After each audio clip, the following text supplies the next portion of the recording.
I'm Rick. We stuck in a little bit of traffic here. What's going on? I don't know the girl. Why'd you do it? I think I felt like I was saving them. However, Vehicles off the roadway. Vehicles off the roadway here. stand by. This is Jason Karels. Right now, he's being chased by 12 police cars and a helicopter. But here's the chilling part. Just hours before this pursuit began, he allegedly killed all 3 of his children. Why? To get back at his wife for divorcing him. At least that's what investigators believe. Yet the truth of what happened that day isn't nearly that simple. It's darker, it's twisted, and it's something no one could have predicted when a mother dialed 911. Her voice shaking, begging for her kids to wake up. When police arrived at the Karel home, they weren't prepared for what they saw. Inside one bedroom, 3 children, Bryant, Cassidy, and Gideon, lay side by side in the same bed, unresponsive. Their mother, Debbie, screamed for them to breathe, but their lips were blue, their skin cold. "He did this," she cried, blaming her ex-husband, Jason. But here's the catch. Jason wasn't anywhere inside the house. No sound, no trace, just 3 lifeless kids, and a father missing without a word. So where was Jason? Officers searched every inch of the home, their weapons drawn, half expecting him to leap out of a closet. What they found instead was even stranger. A bloody knife, a razor blade, pools of blood leading into the master bedroom. Yet when the coroner examined the children, there were no stab wounds, no cuts, only deep strangulation marks around their necks. So if the blood wasn't theirs, then whose was it? Why was it there at all? The answer began to take shape when detectives entered the kitchen. On the table, a handwritten letter. Messy, uneven scrawl, but clear enough to read. Jason's words poured out like venom. "If I can't have them, neither can you." He accused his wife of cheating. He blamed her for everything. He signed off saying he would end things on his own terms. But as shocking as that letter was, there was something even more haunting written on a nearby board. "I loved them too much to leave them behind. You promised. You lied." At this point, detectives realized they weren't just dealing with a father on the run. They were dealing with a man unraveling. Someone ready to end his own life, but not before making his family feel his pain. And then came the biggest clue yet. Jason's red Nissan Maxima was missing from the garage. Suddenly, every police unit across Illinois was on high alert. If they could spot that car before Jason disappeared for good, maybe they could end this nightmare. But Jason wasn't about to make it easy. Minutes later, a state trooper spotted the Maxima on the highway. He attempted a traffic stop. Instead, Jason floored it. Sirens wailed. Tires screeched. A dozen police units joined in, a helicopter circling above with thermal vision. For 17 minutes, Jason pushed his car to its limits, weaving between traffic, swerving dangerously near trucks, nearly flipping his car more than once. But here's what no one expected. At one point, Jason even managed to escape the helicopter sight. How? No one knows. But Jason couldn't run forever. Up ahead, a steel bridge. He swerved, lost control. The Maxima spun out, smashing into a barrier. For a moment, officers feared he was dead. But when they approached the car, Jason was still alive. Bruised, semi-conscious, mumbling words no one wanted to hear. "I know what I did. I thought I was saving them." Saving them? That wasn't the confession of a cold-blooded killer. That was the voice of a man who believed his madness was love. Detectives rushed him to the hospital. Miraculously, despite the violent crash, Jason had no major injuries. But this meant only one thing: he could talk.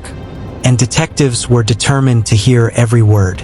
Sitting face to face with Jason, Detective Barrera asked the one question everyone wanted answered: why? Jason's eyes welled up, his voice trembling.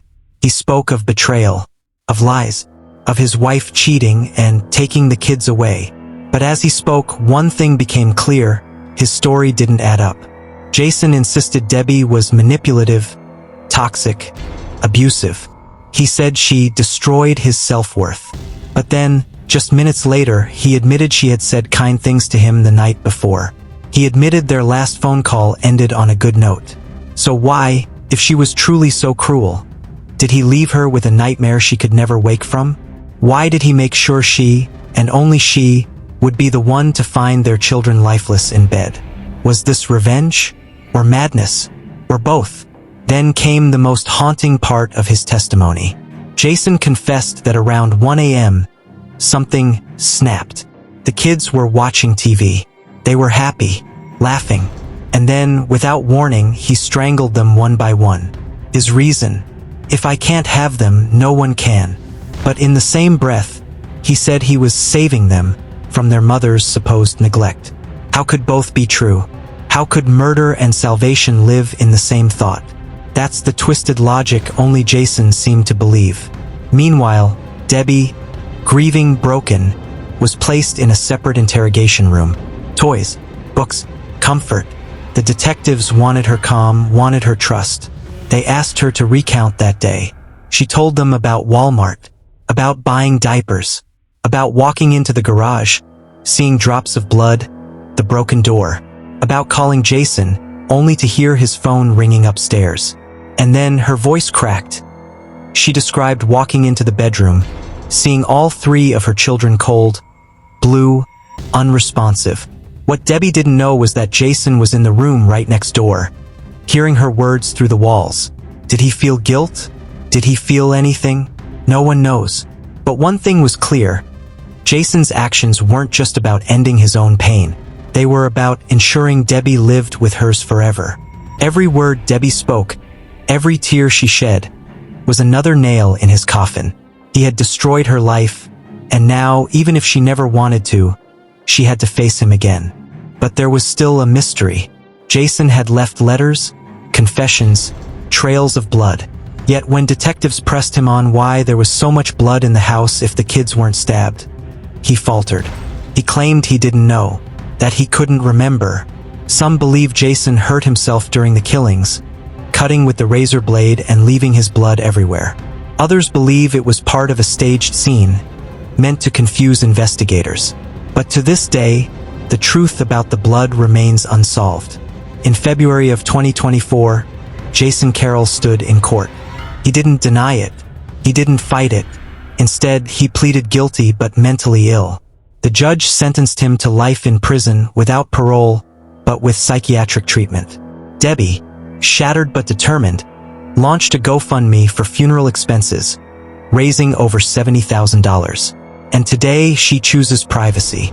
She lives in silence. But the question still hangs in the air. Was Jason a man broken by betrayal, or a monster who always had darkness inside him? And here's the loop no one can escape. If Jason truly believed he was saving his kids from pain, then why write those chilling words? If I can't have them, neither can you. Was it revenge disguised as love? Was it hate dressed up as protection? Or was it both, proof that sometimes the most dangerous monsters are the ones who believe their evil is good? The chase may be over. The trial may be closed. But the questions linger. And maybe, just maybe, they always will. Police! Yeah, come on up. Yeah, upstairs. Coming up!